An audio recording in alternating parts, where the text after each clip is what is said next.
नमस्कार मंडळी.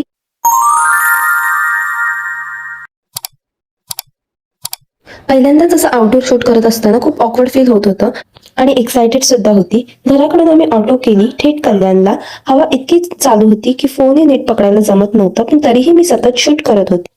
व्हिडिओ काढत काढत आम्ही ट्रेनची वाटच पाहत होतो. इतक्यातच कसारा ट्रेन आली. विंडो सीटवर बसायला कोणाला नाही आवडत. ट्रेन सुरू झाली आणि आम्ही बाहेरचे व्ह्यू बघत बसलो. हाय आमचा बाबू आणि आमच्या बाबूचे प्रश्न काही संपत नाही. आणि दीदीचा तर काय वेगळाच सीन चालू होता बघा.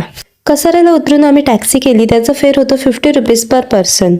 मंदिराकडे जाण्याचा रस्ता घाटातून होता. टॅक्सी राईडचा व्ह्यू खूपच सुंदर होता. वळणं, डोंगर, एकदम पीसफुल आणि सिनिक जर्नी होती. टॅक्सीतून उतरल्यानंतर आम्हाला समजलं की मंदिर तर बंदच आहे. मग काय, आजूबाजूला विचारल्यानंतर आम्हाला समजलं की मंदिराच्या मागच्या गेटने आम्हाला दर्शन करता येईल. आम्ही लगेचच मागच्या रस्त्याने जायला निघालो. जे मंदिराच्या बाजूला एक हॉटेल होतं त्याच्या साईडला गल्लीतून गेलो की एक ऑरेंज टाईप गेट आहे. त्यातून आत गेलो की आणखीन एक गेट होतं पीच कलरचं. तिथून आत गेलो की सरळ जायचं आहे. गेटमधून आत गेल्यानंतरला जिजूंनी परत विचारलं की मंदिर कुठे आहे. तेव्हा समजलं साईडला एक घर आहे. त्या घराच्या गेटच्या आत जाऊन आम्हाला दर्शन घ्यायचं आहे. त्याच्या राईट साईडलाच मंदिर आहे.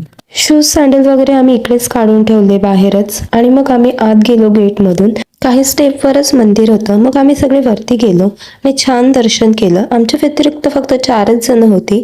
खूपच पीसफुल आणि शांततेत दर्शन झालं. आम्ही बसलो तिथे, नामस्मरण केलं, पूजा केली थोडी आणि मग शूट केलं थोडंसं. आणि मग तिथून आम्ही खाली आलो. खाली उतरताच काही स्टेप खाली गेल्यानंतरला लेफ्ट साईडला आणखीन स्टेप्स जातात. तिथे आणखीन एक मंदिर होतं. मग आणि ते मंदिर म्हणजे शंकराचं मंदिर होतं. तिथे अगदी कोणीही नव्हतं, फक्त आम्हीच होतो. बाबू आणि दीदी दर्शन घेत असताना मी तेवढ्यामध्ये शूट करून घेतलं. तुम्ही बघू शकता किती छान मंदिर आहे आणि कोणीही नाहीये इथे. खूपच सुंदर आणि शांत वातावरण होतं. खूप छान वाईब येत होती. इतक्या लांब येण्याचं फक्त एकच कारण होतं की आम्हाला कानिफनाथांचं दर्शन घ्यायचं होतं आणि म्हणूनच आम्ही इथे आलो होतो. आणि ते दर्शन इतकं छान आणि सुंदर झालं, इतकं शांततेत झालं की सगळं कसं मनासारखं झाल्यासारखं वाटलं. शंकराचं मंदिर सुद्धा किती छान आहे. तुम्ही बघू शकता इथे शंकराच्या पिंडीच्या मागे कानिफनाथ आहेत आणि त्याच्या मागे गाय आणि गुरुदेव दत्त आहेत. त्याच्या एक साईडला सप्तशृंगी माते आहे आणि नवनाथांचा सुद्धा फोटो लावलेला आहे. खूप छान आणि शांततेत दर्शन झालं. त्याच्यानंतर आम्ही खाली उतरलो. पोटात खूप कावळे ओरडत होते म्हणून आम्ही गेलो जेवणासाठी. तर जसं आम्ही मंदिराकडे आलो होतो तसंच आम्ही गल्ल्यातून बाहेर निघालो. आणि मग तिथे साईडलाच मी तुम्हाला आधीच बोलले होते की एक हॉटेल आहे, हॉटेल नीलकमल असं.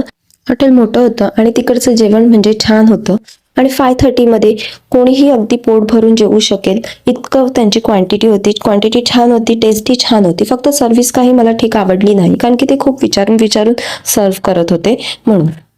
जेवण करून आम्ही घरी जायला निघालो. मंदिराच्या अपोजिट साईडला आम्ही थांबलो होतो बससाठी, पण बस किंवा टॅक्सी काही थांबत नव्हती तिकडे. आणि याचाच फायदा उचलून ऑटोवाले आम्हाला 70 रुपीज पर पर्सन फेअर घेऊन आम्हाला सोडत होते. तितक्यातच बस आली आणि आम्हाला 25 रुपीज मध्ये कसाऱ्याला सोडलं. कसाऱ्याला उतरलो तर तिथे मस्त छान आंबे, करवंद, जांभळं वगैरे लागली होती. तर आम्ही त्या आजीकडे ना आंबे घ्यायला गेलो. त्या आजीने आम्हाला एक वाटा 30 रुपयाचा सांगितला, पण थोडंसं बार्गेन केलं ना तर तिने आम्हाला 3 वाटे 60 रुपयामध्ये दिले आणि वरून 3 आंबे सुद्धा टाकले. आणि त्यानंतर आम्ही जांभळं घेतली 50 रुपयाची. इकडची जांभळं आणि आंबे ना खूपच गोड होती आणि खूप छान होती, खूप टेस्टी लागली. मग आम्ही स्टेशनला आलो. ट्रेन येईपर्यंत थोडा टाइमपास केला आणि मग थोड्या वेळानंतरला ट्रेन आली. आम्ही सगळेजण आत गेलो आणि परत ती छानशी विंडो सीट आणि छान असा व्ह्यू एन्जॉय करत करत आम्ही घरी जायला निघालो. या आजीला शूट करायचं एकच कारण म्हणजे ते आजीची नथ इतकी मोठी होती आणि इतकी छान गोड अशी आजी होती. खूप प्रेमळ सुद्धा होती. बाबू आमचा इथे खाऊ खात होता आणि मी शूट करत होते. मग असंच व्ह्यू एन्जॉय करत करत मस्ती आणि गप्पा गोष्टी करत करत आम्ही कल्याणला उतरलो. कल्याणला उतरून आम्ही ऑटो केली. त्या ऑटोने आम्हाला मंडईमध्ये सोडले. मंडईमध्ये सोडल्यानंतर आम्ही तिथून वॉक करत करत गेलो. तिथून वॉकेबल डिस्टन्स आहे घराकडे. आता पूर्ण या ब्लॉगमध्ये तुम्ही एक गोष्ट नोटीस केली असेल की आम्ही नेहमी मागे चालत असतो आणि माझे जिजू आणि बापू नेहमी पुढे असतात. माझे जिजू आणि बापूंची स्पीड इतकी आहे की आम्ही कधी त्यांना कॅच करू शकत नाही, म्हणून आम्ही हळूहळू मागे चालत राहतो, पटापट पुढे निघून जातात. तर आजचा ब्लॉग मी इथेच संपत आहे. भेटूया नेक्स्ट व्हिडिओ में.